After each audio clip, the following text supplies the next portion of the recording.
স্বাগত গ্লোবাল টাইমে। বিশ্বের নানা প্রান্তের খবর নিয়ে আপনাদের সঙ্গে রয়েছে আমি জান্নাতুল কলি। দেখছিলেন শিরোনামগুলো। অবশেষে আজ ফিলিস্তিনিকে রাষ্ট্র হিসেবে স্বীকৃতি দেওয়ার ঐতিহাসিক ঘোষণা দিতে চলেছে ব্রিটিশ প্রধানমন্ত্রী কিয়ার স্টারমার। দীর্ঘদিনের অবস্থান থেকে সরে এসে এই বড় নীতিগত পরিবর্তনের পথে হাঁটছে যুক্তরাজ্য। সঙ্গে আছে পর্তুগাল এবং ফ্রান্সও, যার তীব্র প্রতিক্রিয়া জানিয়েছে ইসরায়েল।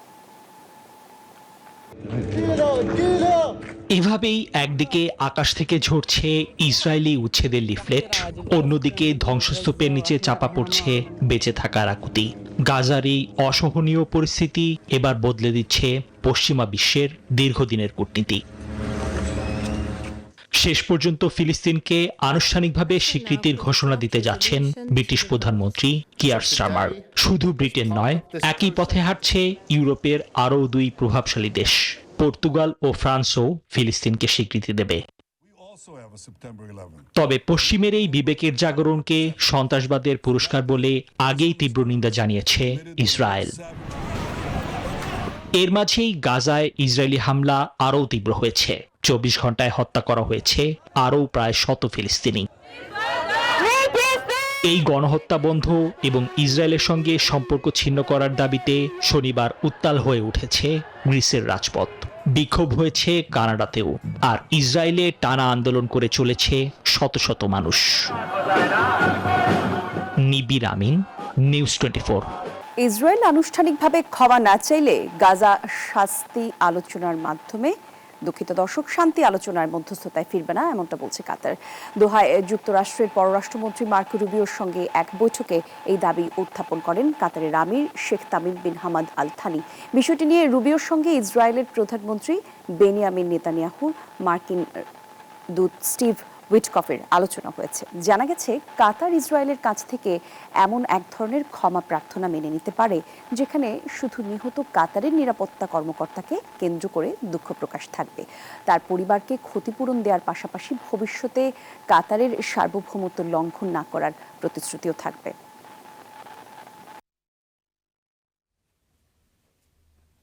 এবার জেনজিদের বিক্ষোভে উত্তাল লাতিন আমেরিকার দেশ পেরু। শনিবার দেশটির রাজধানী লিমায় সরকার বিরোধী বিক্ষোভকারীদের সঙ্গে পুলিশের ব্যাপক সংঘর্ষে আহত হয়েছেন বহু মানুষ। দুর্নীতিরোধ এবং পেনশন সংস্কার সহ নানা দাবিতে রাজপথে নেমেছেন জেনজিরা। এতে ক্ষমতাসীন দিনা বেলুয়ার্তো সরকারের পতনের আশঙ্কা করা হচ্ছে। নেপালের রেশ কাটতে না কাটতেই বিক্ষোভের আগুনে জ্বলে উঠল লাতিন আমেরিকার দেশ পেরু। এবার জেনারেশন জেড অর্থাৎ জেনজিদের বিক্ষোভে ফুঁসে ওঠে রাজধানী লিমা। ঘটে পুলিশ বিক্ষোভকারীদের মধ্যে সংঘর্ষের ঘটনা। এতে বেশ কয়েকজন আহত হয়েছেন। পেরুতে বাড়তে থাকা সামাজিক অস্থিরতা, সংগঠিত অপরাধ, দুর্নীতি এবং সাম্প্রতিক পেনশন সংস্কারের বিরুদ্ধে প্রতিবাদ জানাতেই এই বিক্ষোভে ডাক দেন জেনজিরা। চলতি সপ্তাহে পার্লামেন্টে একটি আইন পাশ করে সরকার। সেখানে তরুণ সমাজের বেসরকারি পেনশন ফান্ডে যোগ দেয়া বাধ্যতামূলক। অথচ অনেক তরুণ অনিশ্চিত কর্মপরিস্থিতির মুখোমুখি। এতেই ক্ষোভ ঝাড়েন জেনজিরা। জনগণের কাছে এই সরকারের কোনো গ্রহণযোগ্যতা নেই। তারা দেশটাকে ধ্বংসের পথে নিয়ে যাচ্ছে। এতে তোপের মুখে পড়েছে ক্ষমতাসীন দিনা বেলুয়ার্তো সরকার। তরুণ সমাজের এমন বিক্ষোভকে সরকার পতনের বার্তা বলছেন অনেকে। বিশেষজ্ঞরা বলছেন, সরকার ও রক্ষণশীলদের সংখ্যাগরিষ্ঠ কংগ্রেস উভয়কেই অনেক নাগরিক দুর্নীতিগ্রস্ত প্রতিষ্ঠান হিসেবে দেখছে। সাম্প্রতিক বিভিন্ন জরিপে দেশটির প্রেসিডেন্ট দিনা বেলুয়ার্তের জনপ্রিয়তা ব্যাপকভাবে কমেছে। আগামী বছর তার সরকারের মেয়াদ শেষ হবে। এদিকে সম্প্রতি নেপালে জেনজিদের মাত্র দুদিনের বিক্ষোভে পতন ঘটে কেপি শর্মা ওলি সরকারের। চলতি মাসের প্রথম দিকে শুরু হয় বিক্ষোভে 72 জন নিহত হন। পরে দেশটির অন্তর্বর্তী সরকারের প্রধানমন্ত্রী হন সাবেক বিচারপতি সুশীলা কার্কি। আসমা তুলি, নিউজ 24। যে কোনো পুনর্বহাল করা নিষেধাজ্ঞা মোকাবেলায় প্রস্তুত ইরান, বলছেন দেশটির প্রেসিডেন্ট মাসুদ পেজেশকিয়ান। আন্তর্জাতিক আণবিক শক্তি সংস্থাকে সহযোগিতা না করার হুমকিও দিয়েছেন তিনি। মাসুদ পেজেশকিয়ান আরও বলেছেন, যে কোনো চাপেই মাথা নত করবে না খামেনির দেশ। শনিবার সর্বোচ্চ জাতীয় নিরাপত্তা কাউন্সিল এক বিবৃতিতে এসব কথা বলেছেন তিনি। ইরানের পরমাণু কর্মসূচি বন্ধে দেশটির উপর ফের নিষেধাজ্ঞার জন্য জোর তৎপরতা চালাচ্ছে ব্রিটেন, ফ্রান্স ও জার্মানি। এরই মধ্যে জাতিসংঘে তাদের এই প্রস্তাব গৃহীত হয়েছে। ফলে 28 সেপ্টেম্বর থেকে তেহরানের উপর আবারও আন্তর্জাতিক নানা নিষেধাজ্ঞা কার্যকর হচ্ছে। পশ্চিমা দেশগুলোর এমন পদক্ষেপের তীব্র নিন্দা জানিয়েছেন দেশটির প্রেসিডেন্ট মাসুদ পেজেশকিয়ান। বলেন, এতে নাখুশ হলেও অবাক হয়নি ইরান, কারণ এর আগেও বহুবার কিছু শক্তিধর দেশ ইরানের পথ রুদ্ধ করার চেষ্টা করেছে। তবে এবার এই ইস্যুতে পশ্চিমাদের সতর্ক করেন ইরানের প্রেসিডেন্ট।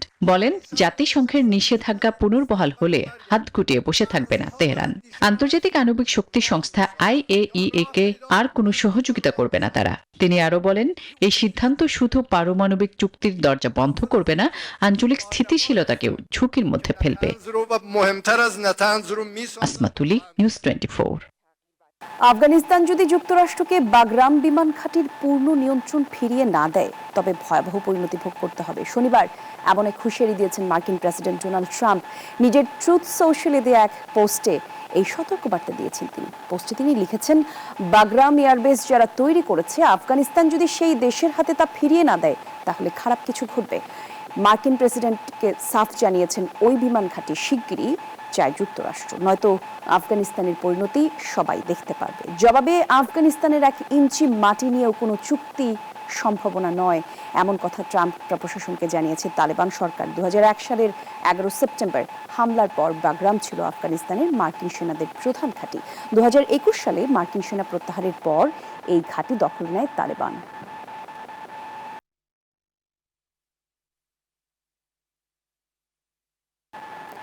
ভারতকে সিদ্ধান্ত নিতে হবে পাকিস্তান কি শত্রু থাকবে নাকি ভালো প্রতিবেশী হবে।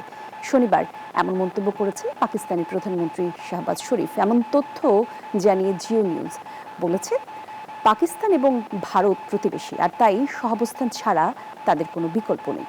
তাই ভারতকে নির্ধারণ করতে হবে প্রতিবেশীর সাথে কেমন সম্পর্ক তারা রাখতে চায়। আর এই ইস্যুতে ভারতের সঙ্গে পাকিস্তান সংলাপে বসতেও রাজি বলে জানিয়েছেন শাহবাজ শরীফ। তবে সমান শর্তে। পাকিস্তানের প্রধানমন্ত্রী বলেছেন, পারস্পরিক ন্যায্যতা এবং শ্রদ্ধায় যে কোনো সংলাপের পথ দেখাবে। নেদারল্যান্ডসের হেগ শহরে অভিবাসন বিরোধী বিক্ষোভে সহিংস রূপ নিয়েছে। শনিবার বিক্ষোভকারীদের সঙ্গে পুলিশের ব্যাপক সংঘর্ষ হয়। এই সময় বিক্ষোভকারীরা পুলিশের দিকে ঢিল এবং বোতল ছুড়ে মারে। পরিস্থিতি নিয়ন্ত্রণে আনতে জলকামান এবং টিয়ার গ্যাস ব্যবহার করে পুলিশ। সংঘর্ষে 2 পুলিশ সদস্য আহত হন, 30 জনকে আটক করা হয়েছে। D66 নামের একটি রাজনৈতিক দলের কার্যালয়েও হামলা চালিয়েছে বিক্ষোভকারীরা। এই সহিংসতাকে সম্পূর্ণ অগ্রহণযোগ্য বলে অভিহিত করেছেন প্রধানমন্ত্রী ডিক স্কোফ। কঠোর অভিবাসন নীতির দাবিতে এই বিক্ষোভের ডাক দেওয়া হয়েছিল।